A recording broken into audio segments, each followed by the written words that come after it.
of all the people that I have been privileged to know, I think the two that most capture the public imagination are Jim Morrison and Otis Redding. And to have been in his presence for the time that I was is more than memorable. So I'm working at the Whiskey A Go-Go, and like I keep saying, I'm little. I'm about 18, 19, but it was very, very different to be 19 back then.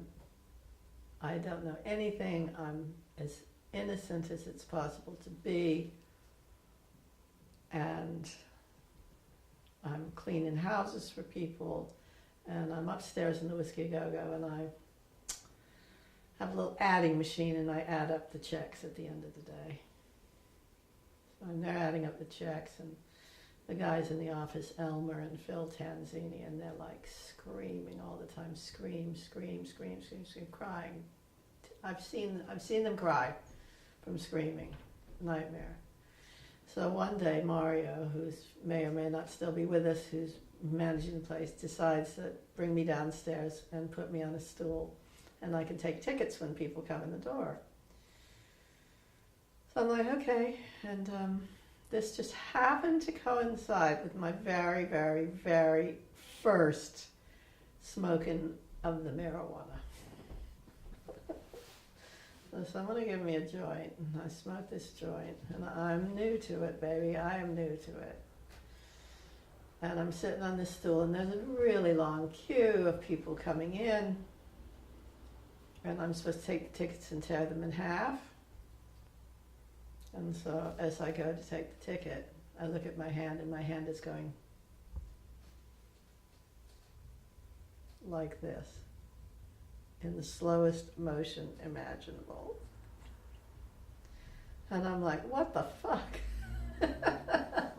How am I ever gonna take and tear up all these tickets with my hand going like this? And so that is what happened when I'm there doing this. And over there, like, I don't know, 10 feet away on the stage is Otis Redding and his full band, just knocking themselves out. I can't get no satisfaction. I done tried.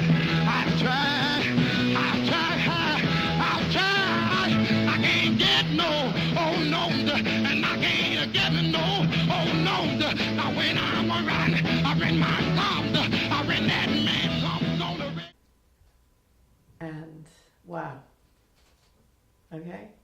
But to tell you the honest truth, I was more focused on my slow hand and trying to tear these tickets than I was on what they were doing.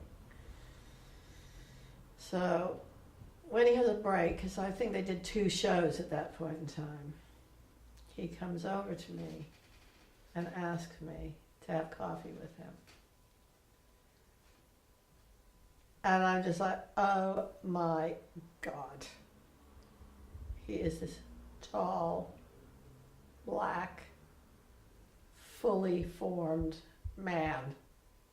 And I was terrified.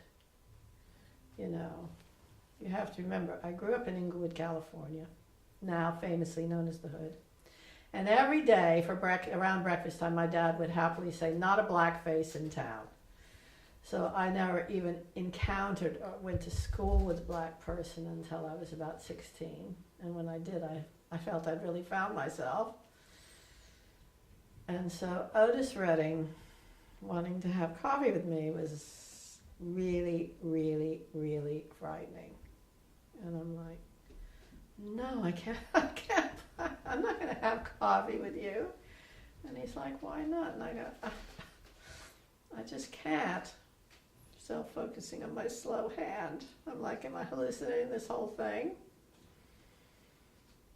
So he tried to talk me into it, but I was just like, that's just not something I can do at this point in time. So he goes off, and like that week, I was on ticket taking the whole week. I think I was probably less stunned because I don't remember the slow motion hand after that, and I more remember his performance with the group. I would say it was probably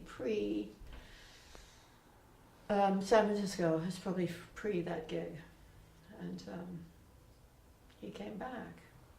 And he was really, really lovely guy. And he's like, look, I just meet up with you afterwards. We just have coffee. And I'm like, I don't drink coffee. What am I going to do having coffee with this man? And although he was 26, as I said, fully formed. And he took it really well, and he was really lovely, and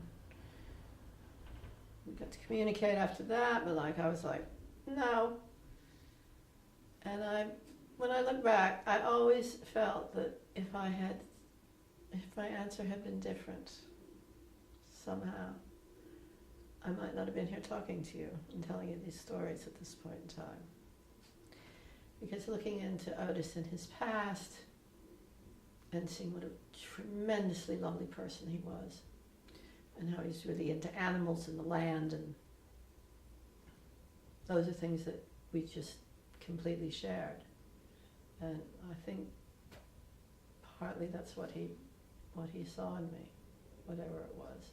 I never knew what they saw in me. I didn't have a clue.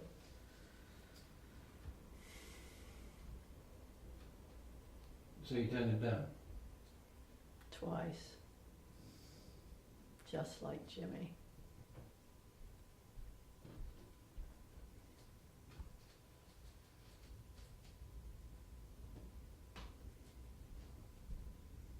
But I'm here to tell the tale.